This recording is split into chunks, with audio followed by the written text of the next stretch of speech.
8h17, le petit déjeuner politique ce matin, c'est Robert Ménard, maire de Béziers. Bonjour Robert Ménard. Bonjour. Zemmour ou Marine Le Pen, l'union des droites, l'immigration, le pass sanitaire, on va évoquer notamment toutes ces questions. Mais commençons par ce qui a beaucoup interpellé hier. C'est le retour de Sophie Petronin au Mali, l'ex-otage contre qui 200 djihadistes avaient été libérés. Elle assume, c'est pas irresponsable, je me sens ici chez moi, dit-elle. C'est une réponse en quelque sorte au gouvernement français qui parlait d'irresponsabilité. Robert Ménard, vous qui avez dirigé RSF, vous avez abordé beaucoup ces questions d'otages. Comment vous jugez son comportement ? Je crois que le mot irresponsable n'est pas suffisant. C'est de la folie, c'est de l'inconscience. Enfin, vous l'avez rappelé, le prix à payer pour qu'elle soit libérée avec les 3 autres otages, ça a été de libérer plus de 200 djihadistes, dont certains, c'est l'armée française qui les avait arrêtés. Je vous rappelle qu'un an avant, au Burkina Faso, pour libérer d'autres otages, 2 de nos officiers avaient été tués. Mais elle est cinglée. Elle est cinglée. Tu te dis, mais maintenant qu'elle y reste au Mali. Et j'espère qu'il ne viendra à l'idée personne d'aller s'occuper d'elle si les djihadistes en question la récupèrent. Ah, puis en plus, vous vous souvenez, elle arrive, M. Macron, d'ailleurs, qui était gêné, on se souvient de quoi c'est passé. Bien sûr, il y avait. Oui. Vous vous rappelez comment c'était? Ouais. Elle dit, oui, je m'appelle plus Sophie, je m'appelle Myriam, je me suis converti à l'islam. Elle fait ce qu'elle veut. Et qui rajoute, non, finalement, ces djihadistes, ils sont pas si terribles que ça. Mais je t'en foutrais des djihadistes pas si terribles que ça, quand vous voyez le nombre de gens qu'ils tuent. Mais comment c'est possible? Mais cela dit, il y a d'autres Français qui vivent à Bamako, comme elle quand même. Donc, ils peuvent rester en fait là-bas. Oui, les mais autres enfin, Français, elle, quand même. c'est pas Elle, pareil. c'est pas, oui. C'est pas pareil. Elle est un symbole. Elle est quelqu'un qu'on est allé chercher. Qu'on est allé chercher avec qui, pour qui de nos militaires ont pris des risques insensés. Vous imaginez ce qu'ils pensent les militaires en ce moment? Ils doivent se dire, mais alors, prendre des risques, risquer de se faire tuer pour une bonne femme qui revient et qui en plus jette des fleurs en disant finalement, ceux qui me détiennent, c'est des opposants politiques. Les djihadistes, vous n'aviez pas remarqué, vous, que c'était des opposants politiques. Elle n'a pas remarqué qu'ils étaient armés. Ouais. Elle n'avait pas remarqué qu'ils tuent des gens. Non, ça, elle ne le voit pas. Ouais. Bon, donc il n'est pas question d'aller la rechercher en fait là-bas. Il faut la laisser là-bas, selon vous, Robert Ménard. Comment? Qu'elle se débrouille maintenant. Ouais. Attendez, jusqu'à preuve du contraire, c'est la main est sur les autorités maliennes. Elle est rentrée sans visa. En général, quand vous rentrez sans visa, on peut vous foutre dehors. Mais alors c'est ça, si jamais ils remettent la main sur elle et puis ils décident de l'expulser vers la France, est-ce qu'il faudra l'accepter? Bah oui, qu'est-ce que vous voulez faire? Vous l'acceptez, mais il faut plus la laisser repartir là-bas. Qu'elle se mette en danger, c'est son affaire maintenant. Plus personne s'occupera d'elle, je l'espère. Mais qu'elle mette en danger nos propres militaires, mais enfin, attendez, vous avez-vous envie de vous faire tuer pour une dame qui explique que les gens qui la détiennent pendant 4 ans, c'est pas de mauvais bougres. Donc je t'en ficherai. La liberté dans le hijab. Le Conseil de l'Europe a retiré sa campagne, du moins sur les réseaux sociaux, hier autour de la liberté et la diversité, après avoir suscité la polémique. Surtout en France, on y voyait des jeunes femmes portant le voile, libres en tout cas de porter le voile ou non. Comment vous avez perçu, vous aussi, cette campagne? Liberté religieuse ou promotion d'un signe religieux? Qui peut imaginer que le voile est autre chose qu'une affirmation de l'islam? Qui peut l'imaginer? Et puis attendez, je vous rappelle que le Conseil d'Europe, moi j'ai eu affaire à eux quand j'étais le patron de Reporters sans frontières pendant des années. C'est quand même la structure chargée des droits de l'homme et des droits des femmes.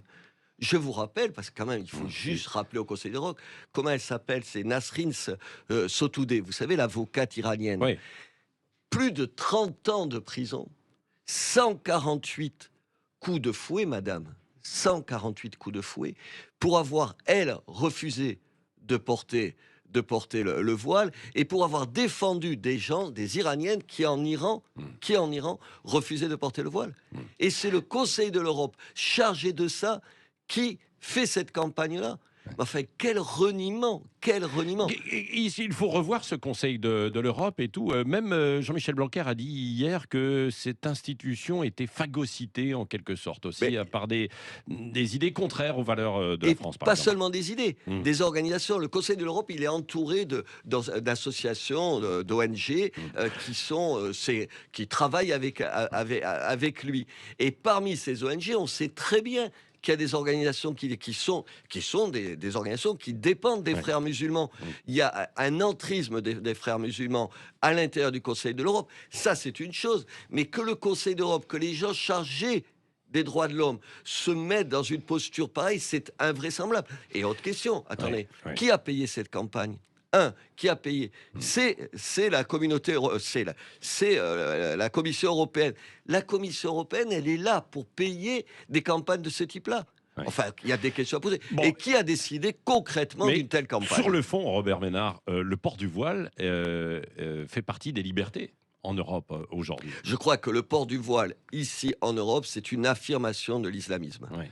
Qu'un certain nombre de femmes... Vous le voyez Attendez. dans vos quartiers à Béziers Mais ou bien ailleurs, sûr. il y a le voile, mais là, il n'y a pas que des radicaux qui Mais portent bien le sûr, voile. attendez, mais moi je Les jette femmes pas, qui portent je le jette voile. pas la pierre, je dis pas Oui. que toutes les femmes qui portent le Bah voile oui. sont des Vous les islamistes. croisez sur les Mais marchés. absolument. Mais Ouais. posez-vous. Qu'est-ce que vous leur dites alors? Mais je leur dis, comment se fait-il que dans les mêmes quartiers où moi je viens de ces quartiers-là, dans ces mêmes quartiers où il y a 20 ans, il n'y a pas une femme, pas une femme maghrébine, qui portait le voile, comment ça se fait qu'il y en a 60, 70, 80% aujourd'hui? Qu'un certain nombre le fassent par choix religieux, très bien. Mais il y a une pression sociale. Moi, j'ai vu arriver dans ma mairie des femmes m'expliquer qu'il leur était impossible dans telle ou telle rue de ma propre ville de ne pas porter le voile parce qu'elles se faisaient insulter par les copains de leur mari qui les traitaient de 3 noms d'oiseaux parce que quand même c'était indécent. Je vous rappelle qu'il y a 20 ans, ce n'était pas le cas. Bien sûr qu'il y a des gens de bonne foi, il y a des gens qui pensent que c'est un signe pour elles de soumission à Allah. Mais c'est leur affaire. Ouais. Mais c'est derrière ça effectivement aujourd'hui une montée de l'islam politique. Rien dans l'islam ne vous oblige à porter le voile. C'est une lecture islamiste de l'islam. Et honnêtement, moi, je ne confonds pas l'islam et l'islamisme. Jamais. Bon, ni les mais musulmans et l'islamisme. Cela dit, à Béziers, comme ailleurs, pour l'instant, on ne peut pas l'interdire sur la voie publique, quoi. Je vous avoue que je me suis posé la question et je m'interroge sur le fait est-ce que ce ne serait pas nécessaire. Est-ce que pour permettre un foulard, le simple foulard ou le voile? Allez-y. C'est tout un débat. C'est un débat, je vous le concède, plus compliqué que je ne vais le résumer en 3 lignes, là, en 3 mots ici. Je pense qu'aujourd'hui, c'est devenu un tel symbole de l'islamisme, un tel symbole politique, pas religieux, politique, une telle affirmation du communautarisme que je pense que le laisser prendre sa place dans l'espace public, pas seulement dans les écoles et tout, c'est une vraie question, une vraie interrogation pour moi. Dans les rues, le port du voile dans les rues, vous imaginez un jour que vous pourriez l'interdire, par exemple, à Béziers, quoi? Je pense que c'est une question qu'il faut moins se poser. Parce qu'aujourd'hui, pour tout un tas de gens, il est devenu une obligation. Même des femmes qui ne souhaitent pas porter le voile aujourd'hui dans leur vie de tous les jours, et un certain nombre de gamines, ils sont obligés. Écoutez, quand je vois dans les rues de ma ville, parfois, le dimanche matin, parce que ça se passe le dimanche matin, des gamines de 7 ou 8 ans entièrement voilées, comment vous réagissez-vous? Vous avez envie que votre fille, elle soit entièrement voilée? Oui. Mais en revanche, c'est quand même une liberté. Donc ça veut dire que vous iriez dans la restriction d'une liberté religieuse. Je sais qu'on est à la limite du débat. C'est pour ça que j'ai longtemps pensé qu'il fallait interdire le voile dans tout l'espace public. Parce que j'écoute les gens, parce que je suis attentif aux gens, parce que je ne veux pas être brutal par rapport aux gens. J'essaye de voir comment, et c'est compliqué, protéger les femmes qui ne veulent pas porter le voile et prendre en compte le fait qu'il peut y avoir une minorité de gens pour qui c'est un choix personnel que je peux respecter. Vous avez étudié la question juridiquement, si vous pouviez le faire, vous, en tant que maire? Aujourd'hui, non, bien sûr, c'est impossible. C'est impossible, oui. Éric Zemmour ou Marine Le Pen, vous continuez de jouer les médiateurs ou pas? J'essaye parce que d'un côté, je comprends les gens qui trouvent qu'Éric a apporté au moins 2 choses formidables au débat. C'est d'une part le fait qu'un certain nombre de questions sont débattues par tout le monde.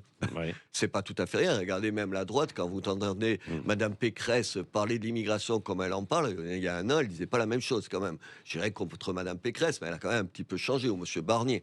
Il change, ça veut dire qu'il y a un certain nombre de points qu'il a réussi, de sujets, l'immigration, l'autorité à l'école, la sécurité, qui font que c'est des sujets qui sont sur la table. Ça, c'est ce qui me séduit. Ensuite, ce qui me séduit aussi chez lui, c'est le fait qu'il a fait exploser, vous savez, cette espèce de barrière soi-disant infranchissable entre la droite et l'extrême droite, comme si j'étais d'extrême droite. Enfin, passons. Certains vous considèrent d'extrême droite. Absolument, mais de moins en moins. Je les entends de moins en moins le dire, en tout cas à droite. Ça, il l'a fait. Mais il le fait avec une brutalité, avec une absence de sensibilité Il est qui me pose outrancier. question. Il est outrancier, c'est ça? Il est rude, il est dur. Il Ouais. est rude, il est dur. Vous savez, tout à l'heure, vous me disiez le voile. J'essaye chaque fois, Ouais. peut-être parce que je suis maire. Ouais. Et peut-être parce que je suis à la tête d'un exécutif et que ce que je vous dis ici, il faut que je puisse le dire dans les quartiers de Béziers, pas simplement autour de micros de télévision ou de radio. C'est pas la même chose. Ici, on peut dire ce qu'on veut, on risque pas grand-chose. Ensuite, il faut aller le dire dans les quartiers où je vais, moi, tout le temps, où est ma vie. Et j'essaye de me dire chaque fois, est-ce qu'un certain nombre de propos d'Éric, il serait possible de les redire? Est-ce que je les mettrais dans ma bouche dans tel ou tel quartier de ma ville? Et un certain nombre de propos, non.